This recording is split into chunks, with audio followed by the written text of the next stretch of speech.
अब हमारे साथ हैं सुरेश जांगड़ा जी, वजीर बोध जी व एक शर्मा जी हैं जो अभी हमारे साथ हैं। हम इनसे बात करते हैं कहाँ से आए जी। मेरा नाम शिवम। जी मैं हल्का बड़ौदा से जिला परिषद का जो इलेक्शन लड़ा था वो वैसे मैं चंडीगढ़ रहता था। तो आपकी बड़ी मेहरबानी है जो आप सबके विचार अपने चैनल के माध्यम से जनता तक पहुँचाए। तो भाई जी आज ऐसा है कि देखो जो अपने बहुजन समाज पार्टी है उसको आप शुरू से देखेंगे तो कहीं पर भी कोई भी किसी भी तरह का जैसे भ्रष्टाचार का किसी भी तरह कोई दाग नज़र नहीं आएगा। इसलिए मुझे ये पार्टी बहुत पसंद है। और दूसरी बात क्या है कि आजकल दूसरी पार्टी में देखो समाज के अंदर एक लालच, मैं नाम नहीं लूँगा उस पार्टी का लेकिन आप कुछ समझ जाओ, एक ऐसा लालच कर दिया कि जैसे मुफ्त में लो, मुफ्त में बिजली लो, मुफ्त में पानी लो, मुफ्त का एक ऐसा लालच दे दिया जैसे कि इसी चिड़िया को पंछी को कोई मुफ्त का दाना डालता है। आपने देखा होगा कि शिकारी क्या करता है कि दाना फेंक देता है कि चिड़िया ऊपर से आएंगी, नीचे मुफ्त का दाना चुगने के लिए आएंगे, जाल में फंस जाएंगे, उसके बाद उनका आराम से शिकार करेंगे। शर्मा जी, आप इस पार्टी से कितने टाइम से जुड़े हुए हैं? इस पार्टी से मैं पिछले इलेक्शन से जुड़ा हूँ भाई जी। जी उससे पहले जो था राजनीति पार्टी, पहले एक आप राजनीति करियर कहाँ कहाँ रहा आपका, किस पार्टी से जुड़े रहे? करियर तो मेरा स्टूडेंट लाइफ से है जी। और मेरे ख्याल से कोई पार्टी ऐसी नहीं होगी जिससे कम या ज़्यादा संपर्क में ना आया हूँ। लेकिन जहाँ मुझे लगा कि जनहित यानी कि जनता का शोषण हो रहा है उस पार्टी के पास में दोबारा नहीं गया। और ये पार्टी क्या है कि मैंने इसकी निशान से चुनाव इसलिए लड़ा जो मैंने 2 मिनट पहले भी कहा था आपको कि भी मुझे इसके अंदर कोई किसी तरह का दाग नहीं नजर आया और किसी तरह का शोषण नजर नहीं आया कि भी जनता को किसी तरह का शोषण दे रहे हो।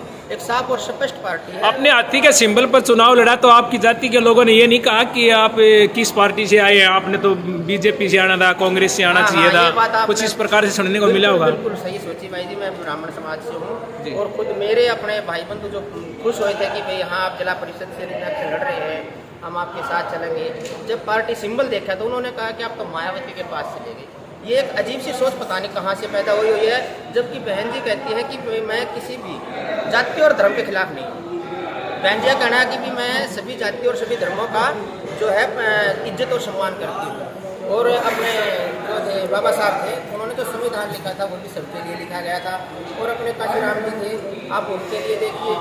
तो पीछे बैक में ना जाने के हाल प्रेजेंट देखिए कि बहन जी जो है वो सभी जाति सभी धर्मों का सम्मान करती हैं। तो हमें भी उनसे भावनाओं की कदर करनी चाहिए और उनका जो है सम्मान करना चाहिए। और आप भी अपनी तरफ से आप किस प्रकार की सेवा करते हैं अब पार्टी में रह के? मैं हर तरह आप बताइए। जैसे एग्जाम्पल के तौर पर आप समाज सेवा के तौर पे, समाज सेवक के तौर पे भी प्रसिद्ध है जी। जहाँ पर भी मुझे लगता है कि कहीं अत्याचार अन्याय हो रहा है तो जरूरी नहीं, मैंने कहा कि भी जरूरी नहीं कि हम इलेक्शन जीत जाएँ तभी समाज की सेवा करें। तो जहाँ पर भी जैसे अब एक भाई भूख हड़ताल पर बैठा था, 1.5 महीने से कोई सुनवाई नहीं हो रही थी, उनके पास में गए, उनको नया रास्ता दिखाया था, जिसकी पूरी सैलरी आ गई है। कल उसने अपने घर पे बुलाया था, उसने कहा था कि मैं आपका बहुत कभी भी आपका एहसान नहीं करा उतार पाऊँगा। उसके बाप ने कहा कि भी बेटे को जो है ना सारी सैलरी बिना कहीं जाए। और किसान आंदोलन में भी गया था भाई जी, तो उससे अगले दिन ही 10 रुपये किसानों का रेट बढ़ गया था।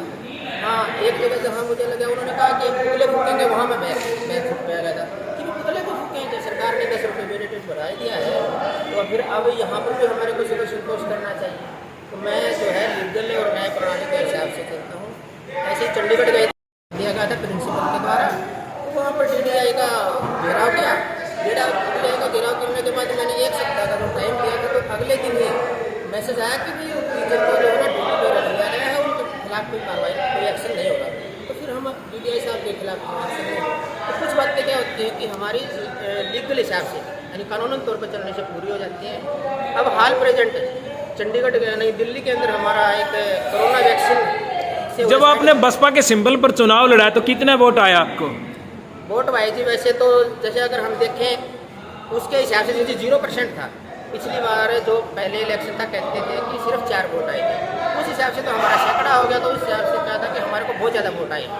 यानी कि लोगों ने क्या कहा था मुझे कि भी हम आपका चेहरा देख के और आपके विचारों के ऊपर वोट डाल रहे हैं। तो मैंने अब लोगों के बीच में जाके ये कह रहा हूँ कि चलो मेरे कोई आप मान के चलो, लेकिन बहन जी को किसी भी तरीके से आप ऊपर लाइए, आपको न्याय प्रणाली आपकी सोच से किस प्रकार से बहन जी ऊपर आ सकती है? बहन जी तब ऊपर आ सकती है जब ये जो समाज है जिसकी बहन जी कह रही है कि भाई आप सब की मैं कदर करती हूँ, वो सब बहन जी के करें। जब लालच छोड़ दें, मैंने बात सोचिए भाई जी, जिस दिन वो घड़ी का लालच छोड़ देंगे ना उस दिन उनको बहन जी के अंदर अपना एक भावी नेता दिखाई देगा। और जब तक फ्री का लालच रहेगा कि भी फ्री में लें फ्री में तो शिकार होने वाली बात है। आज फ्री में दे दो, कल को अपना ब्याज में दे वापस कर दो। जैसे अब लोग कह रहे हैं कि जी सिलेंडर के रेट बढ़ गए हैं, टिकट रेल के टिकट बढ़ गए हैं, पेट्रोल के रेट बढ़ गए हैं। बढ़े कहाँ से? जब आप फ्री के लालच में गए तभी तो बढ़े ना। स्टार्टिंग में आप ऐसा लीडर चुनते अपना कि जो आपको फ्री का लालच ना दे रहा होता तो शायद ये आपको ऐसी परेशानियों का सामना ना करना पड़ता, जो कि फिलहाल करना पड़ रहा है। और मैं जो है अपने दिल से कह रहा हूँ, कभी भी हमारी पार्टी आएगी तो सबसे पहले मैं बहन जी से या जो भी हमारा नेता होगा उससे सबसे पहले मैं यही कार्रवाई करवाऊंगा कि जिससे ये जो गरीब जनता है ये परेशान ना हो। महंगाई जो है वो आजकल लोग तो कह रहे हैं कि 2014 की वाली रेट दे दो, हम कह रहे हैं कि उससे पहले वाले रेट, यानी कि जब जनता बिल्कुल आराम से ज़िंदगी व्यतीत कर सके, किसी को बोझ ना महसूस हो, वहाँ पर ले जा करके हम इसी स्थिति को लेके आएंगे कि जैसे हर गरीब का बच्चा शिक्षित हो सके। शिक्षा आने के बाद ही जो है आदमी अपनी सुरक्षा कर सकता है। Thank you.